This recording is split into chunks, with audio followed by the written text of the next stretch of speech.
আগামী 28শে জানুয়ারি রবিবার কলকাতা থেকে আলিপুরদুয়ারের হাসিমারা হেলিপ্যাডে নেমে এরাজ্যের কোচবিহারে, সেখানে তিনি রাত্রি যাপন করবেন। 29 তারিখ সোমবার বেলা 2টোয় কোচবিহারের রাজবংশী স্কুল মাঠে সরকারি অনুষ্ঠান করবেন। বিকেল 4টে নাগাদ ফিরে শিলিগুড়িতে পাট্টা প্রদান অনুষ্ঠানে হাজির হবেন। শিলিগুড়িতে তার রাত্রি যাপনের কথা রয়েছে। আগামী 30শে জানুয়ারি মঙ্গলবার বেলা 2টোয় রায়গঞ্জ স্টেডিয়ামে অস্থায়ী হেলিপ্যাডে এসে নামবেন মুখ্যমন্ত্রী। রায়গঞ্জে বেশ কিছু সরকারি অনুষ্ঠান রয়েছে তার। ওই দিনই বিকেল 4টে নাগাদ বালুরঘাটে সরকারি অনুষ্ঠান করে সেখানেই রাত্রিবাস করবেন মুখ্যমন্ত্রী মমতা। পরদিন 31শে জানুয়ারি বেলা 2টোয় হেলিকপ্টারে চড়ে মালদায় সরকারি অনুষ্ঠান করবেন প্রশাসনিক কর্তা ব্যক্তিদের নিয়ে। এরপর তিনি বিকেল 4টেই উড়ে যাবেন মুর্শিদাবাদে। সেখানে রয়েছে তার সরকারি কিছু অনুষ্ঠান। সেখানে তিনি ওই দিনই কৃষ্ণনগর পৌঁছাবেন। সেখান থেকে ওই দিনই কৃষ্ণনগর পৌঁছবেন তৃণমূল সুপ্রিমো মমতা বন্দ্যোপাধ্যায়। সেখানেই রাত্রিবাস। 1 ফেব্রুয়ারি বৃহস্পতিবার রয়েছে নদিয়ার শান্তিপুরে সরকারি অনুষ্ঠান। বিকেলে কলকাতায় ফেরা মুখ্যমন্ত্রীর। যদিও সরকারি কি প্রকল্প ঘোষিত হবে তা আগাম বলেননি মুখ্যমন্ত্রী। রায়গঞ্জের জন্য যে প্রকল্প ঘোষিত হয় তার দিকেই তাকিয়ে রয়েছেন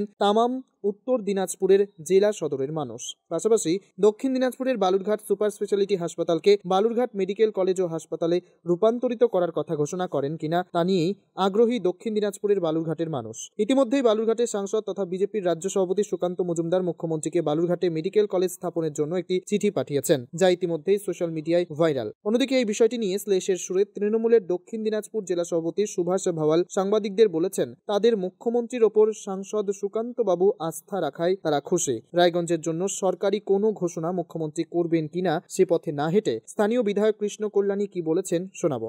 আপনি কি কিডনি রোগে ভুগছেন? তাহলে আর দেরি না করে আজই আসুন আপনার এলাকার একমাত্র বিশ্বস্ত প্রতিষ্ঠান জীবন রেখাতে। আমাদের ঠিকানা রায়গঞ্জ উকিলপাড়া। দাদা বলছি, মুখ্যমন্ত্রীর রায়গঞ্জের সভা নিয়ে কি তথ্য রয়েছে? মুখ্যমন্ত্রী 30 তারিখে আসছেন। আমাদের কাছে শিডিউল চলে আসছে। তিনি 30 তারিখে 1টা নাগাদ নামবে। 1:30টার সময় সভা চালু হবে। আর এটা বিশেষ করে ডিস্ট্রিবিউশন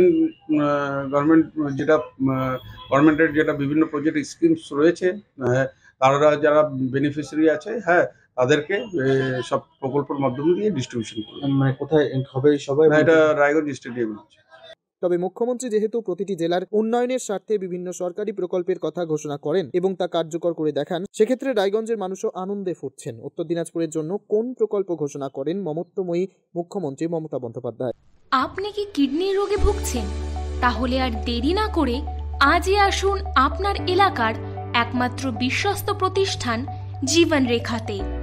এখানে বিশেষজ্ঞ নেফ্রোলজিস্ট ডাক্তাররা লেজার ট্রিটমেন্টের মাধ্যমে রোগীদের সমস্ত ধরনের কিডনির এবং প্রোস্টেটেটের অপারেশন করে থাকেন।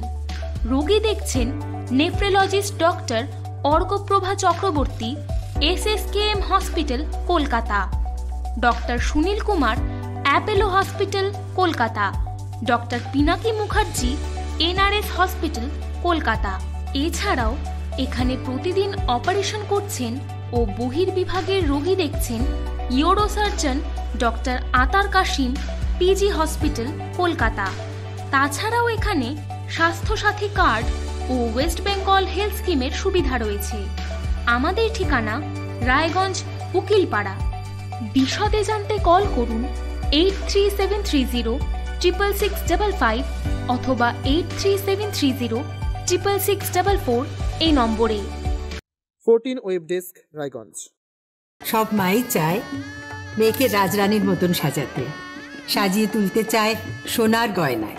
ওরিয়েন্ট জুয়েলার্স, সোনা যা সর্বক্ষণের।